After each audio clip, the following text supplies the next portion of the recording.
Hi friends, ನಾವಿವತ್ತು ಸಮೋಸ ಮಾಡ್ತಾಯಿದ್ದೀವಿ. ಸಮೋಸ ಮಾಡೋಕ್ಕೆ ಬೇಕಾಗಿರೋ ಇಂಗ್ರೀಡಿಯೆಂಟ್ಸು: ಕಟ್ ಮಾಡಿರೋ ಈರುಳ್ಳಿ, ಹಸಿಮೆಣ್ಸಿನ್ಕಾಯಿ, ಶುಂಠಿ ಬೆಳ್ಳುಳ್ಳಿ ಎಲ್ಲ ಫ್ರೈ ಮಾಡಿಕೊಂಡು ಸ್ವಲ್ಪ ಉಪ್ಪು ಹಾಕ್ಕೊಂಡು ರುಚಿಗೆ ತಕ್ಕಷ್ಟು ಶುಂಠಿ ಬೆಳ್ಳುಳ್ಳಿ ಪೀಸ್ ಮಾಡಿದ್ವಲ್ಲ ಅದನ್ನು ಹಾಕ್ಕೊಳ್ತಾ ಇದ್ದೀವಿ. ಚೆನ್ನಾಗಿ ಒಂದು ಸಲ ಬೇಯಿಸ್ಕೊಂಬಿಟ್ಟು ಬೇಯಿಸಿರೋ ಬಟಾಣಿ ಹಾಕ್ಕೊಳ್ತಾ ಇದ್ದೀವಿ. ನಂತರ ಮಸಾಲೆ ರುಬ್ಕೊಂಡಿರೋ ಮಸಾಲೆ ಹಾಕ್ತಾಯಿದ್ದೀವಿ. ಕೊತ್ತಂಬರಿ ಕಾಳು, ಒಣಮೆಣ್ಸಿನ್ಕಾಯಿ, ಲವಂಗ, ಮೆಣಸು ಇಷ್ಟನ್ನು ಮಸಾಲ ರುಬ್ಕೊಂಡ್ಬಿಟ್ಟು 1-2 ಸ್ಪೂನ್ ಮಸಾಲ ಹಾಕಿ ಮಿಕ್ಸ್ ಮಾಡಿಬಿಟ್ಟು ಬೇಯಿಸಿರೋ ಆಲೂಗೆಡ್ಡೆನ ಹಾಕಿ ಚೆನ್ನಾಗಿ ಸ್ಮ್ಯಾಶ್ ಮಾಡಿದ್ರೆ ಪೀಸ್ ಮಾಡಿಬಿಟ್ಟು ಮಿಕ್ಸ್ ಮಾಡಬೇಕು. ಚೆನ್ನಾಗಿ ಫ್ರೈ ಮಾಡಬೇಕು. ಫ್ರೈ ಮಾಡ್ತಾ ಚೆನ್ನಾಗಿ ಹದವಾಗಿ ಆ ಮಸಾಲೆ ಎಲ್ಲ ಹಿಡ್ಕೊಳ್ಳೋ ಥರ ಫ್ರೈ ಮಾಡಬೇಕು. ಅದಾದ ನಂತರ ಚೆನ್ನಾಗಿ ಸ್ಲೋ ಫ್ಲೇಮ್ ಇಟ್ಕೊಂಡು ಫ್ರೈ ಮಾಡ್ಕೊಳ್ತಾ ಇದ್ದೀವಿ. ಸ್ವಲ್ಪ ಕಲರಿಗೆ ಅರಿಶಿನ ಹಾಕ್ಕೊತಾ ಇದ್ದೀವಿ. ಅರಿಶಿನ ಹಾಕಿದ್ಮೇಲೆ ಮಿಕ್ಸ್ ಮಾಡ್ಕೋಬೇಕು. ಚೆನ್ನಾಗಿ ಮಿಕ್ಸ್ ಮಾಡ್ಕೊಳ್ತಾ ಇದ್ದೀವಿ. ಆದಮೇಲೆ ಖಾರದ ಪುಡಿ, ರುಚಿಗೆ ತಕ್ಕಷ್ಟು ಖಾರದ ಪುಡಿ ಹಾಕ್ಕೋಬೇಕು. ಖಾರದ ಪುಡಿ ನಂತರ ಸ್ವಲ್ಪ ಗರಂ ಮಸಾಲ, ರುಬ್ಬಿ ಪುಡಿ ಮಾಡಿ ಇಟ್ಕೊಂಡಿರೋ ಗರಂ ಮಸಾಲ ಹಾಕ್ತಾಯಿದ್ದೀನಿ. ಎಲ್ಲ ಚೆನ್ನಾಗಿ ಮಿಕ್ಸ್ ಮಾಡ್ಕೋಬೇಕು. ಮಸಾಲೆ ಎಲ್ಲ ಹಿಡಿಯೋ ಥರ ಚೆನ್ನಾಗಿ ಮಿಕ್ಸ್ ಮಾಡ್ಕೊಂಡ್ರೆ ಅದಕ್ಕೆ ಫ್ರೈಗೆ ಚೆನ್ನಾಗಿ ಮಸಾಲ ಹಿಡಿಯುತ್ತೆ. ಟೇಸ್ಟು ಭಾಳ ಚೆನ್ನಾಗಿರುತ್ತೆ. ಸಮೋಸ ಕೂಡ ಸೂಪರಾಗಿ ಬರುತ್ತೆ.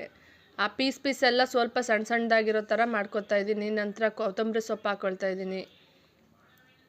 ಚೆನ್ನಾಗಿ ಮಿಕ್ಸ್ ಮಾಡ್ಕೋಬೇಕು.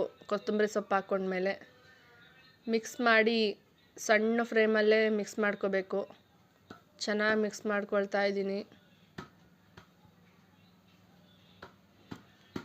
ಈಗ ತುಂಬ್ತಾ ಇದ್ದೀವಿ ಫ್ರೆಂಡ್ಸ್ ಮಸಾಲೆ. ಚಪಾತಿ ಹಿಟ್ಟು, ಮೈದಾ, ಗೋಧಿ ಹಿಟ್ಟು, ಮೈದಾ ಹಿಟ್ಟು ಮಿಕ್ಸ್ ಮಾಡ್ಕೊಂಡು ಕಲಿಸ್ಕೊಂಡಿರೋದನ್ನ ಚಪಾತಿ ಥರ ಮಾಡಿಕೊಂಡು ಅದರೊಳಗಡೆ ತುಂಬ್ತಾ ಇದ್ದೀವಿ. ಈಗ ನೋಡಿ ಫ್ರೆಂಡ್ಸ್, ಈ ಥರ ಚಿಕ್ಕದಾಗಿ ಉಂಡೆಗಳು ಮಾಡ್ಕೊಂಬಿಟ್ಟು ಆ ಫ್ರೈನ ಉಂಡೆಗಳು ಮಾಡ್ಕೊಂಬಿಟ್ಟು ತುಂಬಿ ರೆಡಿ ಮಾಡಿಟ್ಟಿದ್ದೀವಿ. ನೋಡಿ ಫ್ರೆಂಡ್ಸ್, ಇದೇ ಥರ ಕಟ್ ಮಾಡಿಕೊಂಡ್ರೆ ಚೆನ್ನಾಗಿ ಶೇಪೆಲ್ಲ ಚೆನ್ನಾಗಿ ಬರುತ್ತೆ. ಮತ್ತು ಅದು ಸ್ವಲ್ಪನೇ ಹಾಕಬೇಕು. ಜಾಸ್ತಿ ಹಾಕಿದ್ರೆ ಒಡ್ಕೊಳ್ಳೋದು ಎಲ್ಲ ಮಿಕ್ಸ್ ಆಗೋದು ಆಗುತ್ತೆ. ನೋಡಿ ಈ ಥರ ಶೇಪ್ ಕೊಟ್ಕೊಂಡ್ರೆ ಟ್ರಯಾಂಗಲ್ ಶೇಪ್ ಥರ ಚೆನ್ನಾಗಿ ಶೇಪ್ ಕೊಟ್ಕೊಂಡು 3 ಶೇಪ್ ಮಡಚ್ಕೊಂಡ್ರೆ 3 ಲೇಯರ್ ಮಡಚ್ಕೊಂಡ್ರೆ ಶೇಪ್ ಚೆನ್ನಾಗಿ ಬರುತ್ತೆ. ಸ್ವಲ್ಪ ತಾಳ್ಮೆಯಿಂದ ಮಾಡಿದ್ರೆ ಚೆನ್ನಾಗಿ ಬರುತ್ತೆ ಫ್ರೆಂಡ್ಸ್. ಅರ್ಜೆಂಟಿಗೆ ಮಾಡೋಕ್ಕೆ ಹೋದರೆ ಬರಲ್ಲ ಅದು. ನೋಡಿ ಈಗ ಚೆನ್ನಾಗಿ ಕಾದಿರೋ ಎಣ್ಣೆಲಿ ಹಾಕಿದ್ದೀವಿ. ಬಿಸಿಯಾಗಿ ಎಣ್ಣೆ ಚೆನ್ನಾಗಿ ಕಾದಾದ ನಂತರ ಲೋ ಫ್ಲೇಮಲ್ಲಿ ಇಟ್ಕೊಂಡು ಬೇಯಿಸ್ಕೊಳ್ತಾ ಇದ್ದೀವಿ. ಯಾಕೆಂದರೆ ಫ್ರೈ ಆಲ್ರೆಡಿ ಬೆಂದಿರುತ್ತೆ. ಹಿಟ್ಟು ಬೇಯಬೇಕಲ್ವ, ಅದಕ್ಕೋಸ್ಕರ ಲೋ ಫ್ಲೇಮಲ್ಲಿ ಇಟ್ಟಿದ್ದೀವಿ. ಚೆನ್ನಾಗಿ ಎಣ್ಣೆ ಕಾದಿದೆ, ಚೆನ್ನಾಗಿ ಬೇಯ್ತಾ ಇದೆ. ಟೇಸ್ಟ್ ಚೆನ್ನಾಗಿರುತ್ತೆ ಅಂತ ಅಂದ್ಕೊಂಡಿದ್ದೀವಿ. ನಾವು ಆಲ್ರೆಡಿ ಟೇಸ್ಟ್ ಮಾಡಿ ನೋಡಿದ್ದೀವಿ ಫ್ರೈನ. ಈಗ ಸಮೋಸ ರೆಡಿಯಾಗಿದೆ. ಟೇಸ್ಟ್ ಮಾಡಿ ನಿಮಗೆ ಕಮೆಂಟಲ್ಲಿ